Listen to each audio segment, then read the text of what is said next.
Complaints ఎంతమందికి ఇష్టం అండి? కంప్లైంట్స్ అంటే ఫిర్యాదులు కొంతమందికి చేయడం చాలా ఇష్టం. ఇంట్లో భార్య she has lot of complaints. భర్త ఇంటికి రాగానే మీరు అది పట్టించుకోవట్లా, ఇది పట్టించుకోవట్లా, అత్తేయట్లేదు, ఇత్తేయట్లేదు, ఇల్లు ఇలా ఉంది, అలా ఉంది, మేము ఎంత కష్టపడుతున్నాం తెలుసా అని కొన్నిసార్లు మనం అసంతృప్తిగా ఉన్నప్పుడు, కొన్ని రకాలైన ఇబ్బందులు ఎదుర్కొంటూ ఉన్నప్పుడు కంప్లైంట్ చేస్తూ ఉంటాం.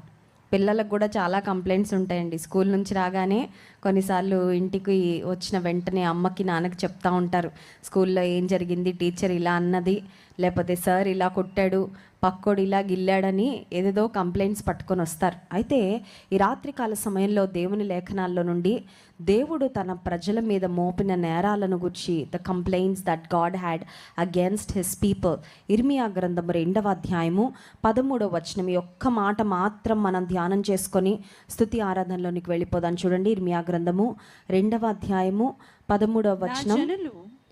నా జనులు రెండు నేరములు చేసి ఉన్నారు, జీవజలముల ఊటయైన నన్ను విడిచి ఉన్నారు, తమ కొరకు తొట్లను అనగా బద్దలై నీళ్లు నిలువని తొట్లను తొలిపించుకొని ఉన్నారు. 2 నేరాలు, దేవుని ప్రజలు చేసిన 2 నేరాలు.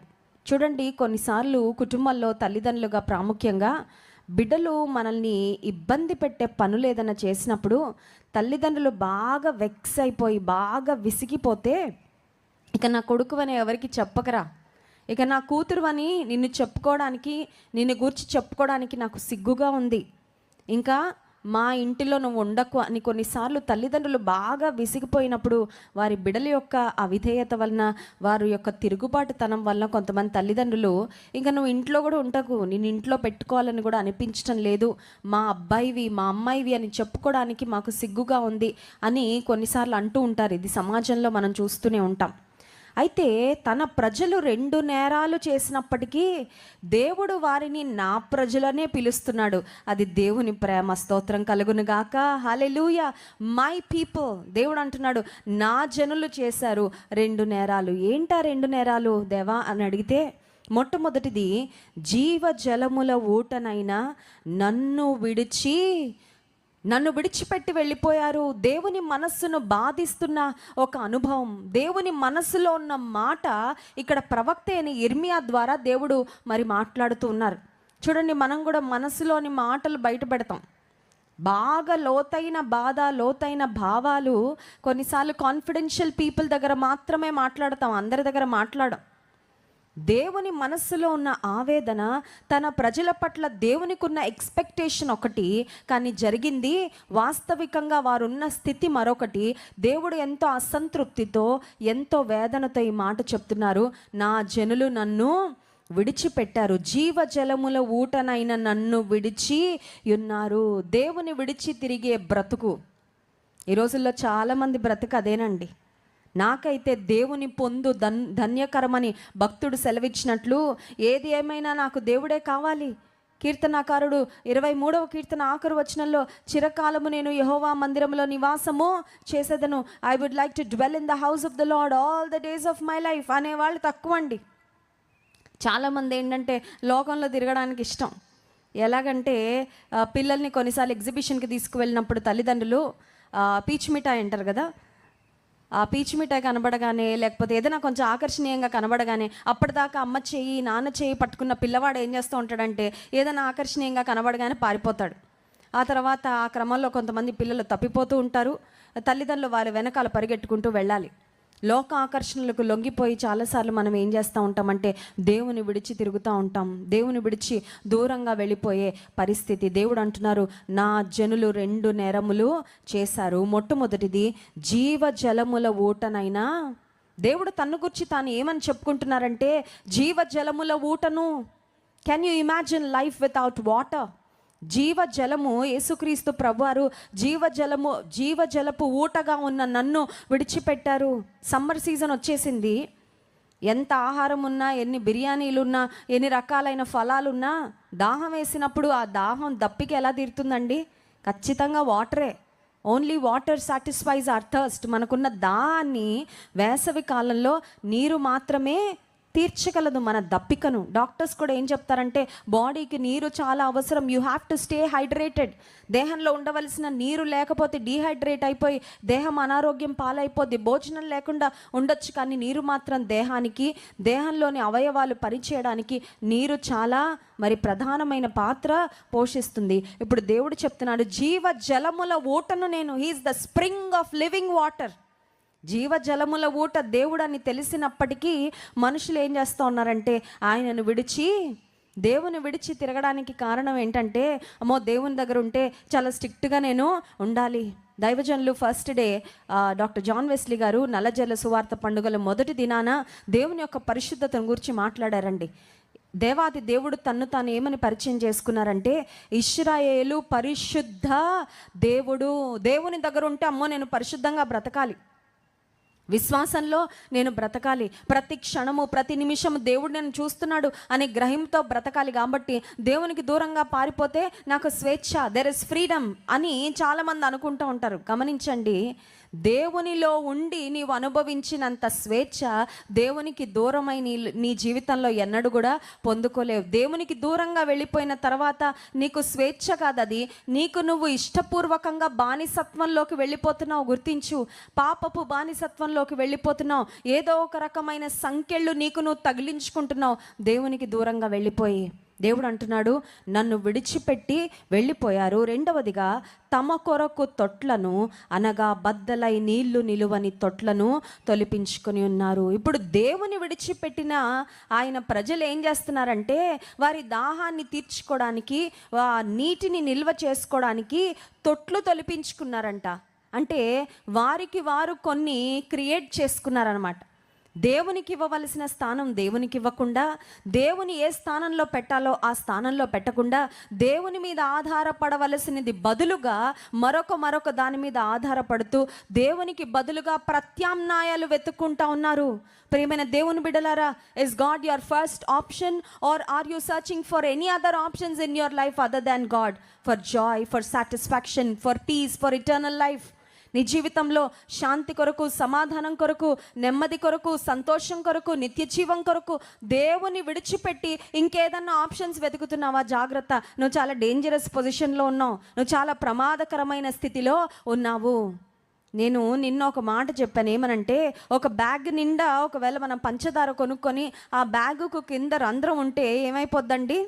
ఆ పంచదార అంతా ఇంటికి తీసుకొచ్చే లోపే దారి పొడుగున అది బ్యాగ్లోంచి బయటకి వెళ్ళిపోతూ ఉంటుంది. కొన్నిసార్లు మనకి అది చూస్తే కానీ తెలియదు, కానీ ఇంటికి వచ్చేసరికి అర్థమవుతుంది దాదాపు చాలా పోయింది, కింద పడిపోయింది, వేస్ట్ అయిపోయింది. ఇప్పుడు దేవుని ప్రజలు ఆయన విడిచిపెట్టి ఏం చేశారంటే, బద్దలై నీళ్లు నిలువని తొట్లను తొలిపించుకున్నారంట తమ కొరకు తాం. అంటే వారు కొన్ని ప్రయత్నాలు చేస్తున్నారు. దేవుని దగ్గరకు రాకుండా, దేవుని మీద ఆధారపడకుండా, నా స్వశక్తితో, నా స్వంత జ్ఞానంతో, నాకున్న మరి బంధుబలగంతో, నాకున్న కండబలంతో, నాకున్న వివేచనతో నేను ఏదో ఒకటి చేసి దేవుని మీద ఆధారపడకుండా నా జీవితంలో సంతృప్తిని, సంతోషాన్ని, నెమ్మదిని పొందగలనా అని వారు వెతుక్కునే ప్రత్యామ్నాయ మార్గాలన్నీ కూడా విఫల యత్నాలే కానీ సఫల యత్నాలు మాత్రం కాదు. Please know that every option other than God is a bad option. యేసుక్రీస్తు ప్రభు దగ్గరకు రాకుండా నీ జీవితంలో నెమ్మది కొరకు, శాంతి కొరకు, సమాధానం కొరకు, సంతోషం కొరకు నువ్వు ఇంకెక్కడికి పరిగెట్టినా, ఏ ఆధారాన్ని నీవు వెతుక్కున్నప్పటికీ నువ్వు చాలా పొరబడుతున్నావు అనే విషయాన్ని గుర్తించు. అయితే దేవుడి రాత్రికాల సమయంలో ఏమంటున్నాడంటే, నా ప్రజల కొరకు నేను ఒకటే కోరుకుంటున్నా, ఒకటే ఆశిస్తున్నాను. అదేంటంటే, జీవజలముల ఊటైన నా దగ్గరకు వారు తిరిగి రావాలి. ఈ రాత్రికాల సమయంలో దేవుడు నిన్ను పిలుస్తున్నాడు. ప్రియమైన సహోదరి, ప్రియమైన సహోదరుడా, ఈ నల్లజర్ల సువార్త పండుగలు దేవుడు ఎందుకు ఏర్పాటు చేశాడంటే, నీవు దేవుని విడిచి వెళ్ళిపోయి చాలా కాలం అయిపోయింది, నీకు రియలైజేషన్ కూడా లేదు. నిన్న నేను గాడ్ ఆఫ్ రెస్టరేషన్ అనే అంశాన్ని గురించి, సమకూర్చే దేవుడు అనే అంశాన్ని గురించి మాట్లాడుతూ, చాలామంది తమ జీవితంలో చాలా కోల్పోతారు, కానీ కోల్పోయారని కూడా గ్రహించలేనంత అజ్ఞాన స్థితిలో ఉంటారు అని ఒక మాట చెప్పాను. మీరు నిన్న జాగ్రత్తగా గమనించుంటే నా మాటలు. దేవుని విడిచిపెట్టి దేవునికి దూరంగా వెళ్ళిపోయిన జీవితము అన్నీ కోల్పోయిన జీవితమే, అన్నీ నష్టపోయిన జీవితమే. ఈ రోజుల్లో చాలామంది యొక్క పరిస్థితి ఏంటంటే దేవునికి వాళ్ళ అపాయింట్మెంట్ దొరకనంత విఐపీలు అయిపోయారండి. విఐపి అంటే ఎవరండి? వెరీ ఇంపార్టెంట్ పర్సన్ కదా. వెరీ ఇంపార్టెంట్ పర్సన్స్ యొక్క లక్షణాలు ఏంటంటే వాళ్ళ అపాయింట్మెంట్ ఎవరికి దొరకదు. ఖాళీగా గాలికి తిరిగే ఎయిర్ ఫోర్స్ జాబ్ చేసే వాళ్ళ అపాయింట్మెంట్లు ఎవరికైనా దొరుకుతాయి. అసలు అపాయింట్మెంట్ అక్కర్లా, వాళ్ళు ఎక్కడ పడితే అక్కడే కనబడుతూ ఉంటారు. కానీ విఐపీస్ అంటే వెరీ ఇంపార్టెంట్ పర్సన్స్, వారి పరిస్థితులు ఏంటంటే వాళ్ళ అపాయింట్మెంట్ మనకు అంత సులభంగా దొరకదు. అయితే దురదృష్టకరమైన పరిస్థితి ఏంటంటే నేటి దినాల్లో చాలామంది అపాయింట్మెంట్ దేవుడికి దొరకట్లా. దేవుడు చూస్తున్నాడు, కనిపెడుతున్నాడు. ఈరోజైనా నా దగ్గరకు వస్తాడా, ఈరోజైనా నా సన్నిధిలో మొరపెడతాడా, ఈరోజైనా నాతో మాట్లాడతాడా, ఈరోజైనా నాకు దొరుకుతాడా. అతనికున్న కష్టాన్ని, నీకున్న కష్టాన్ని, నీకున్న వేదనను తొలగించి, నీవున్న పాప బంధకాల నుండి నిన్ను విడిపించి, నీకు నెమ్మదినివ్వాలని, సమాధానం ఇవ్వాలని, ఆత్మరక్షణ ఇవ్వాలని నువ్వు ప్రభువుకు సమయం ఇస్తావని ప్రభు చూస్తున్నాడు. కానీ నువ్వు ప్రభువుకు సమయం ఇవ్వలేనంత వెరీ ఇంపార్టెంట్ బిజీ పర్సన్ లాగా ఫీల్ అవుతున్నావు. నేను అనుకుంటాను వెరీ ఇంపార్టెంట్ పర్సన్ కాదు, దేవునితో సమయం గడపలేని వ్యక్తి విఐపి కాదండి, విడబ్ల్యూపి అనుకుంటా. అది లేదు కానీ నేను సృష్టిస్తున్నాను. వెరీ వరస్ట్ పర్సన్, అవును కాదండి.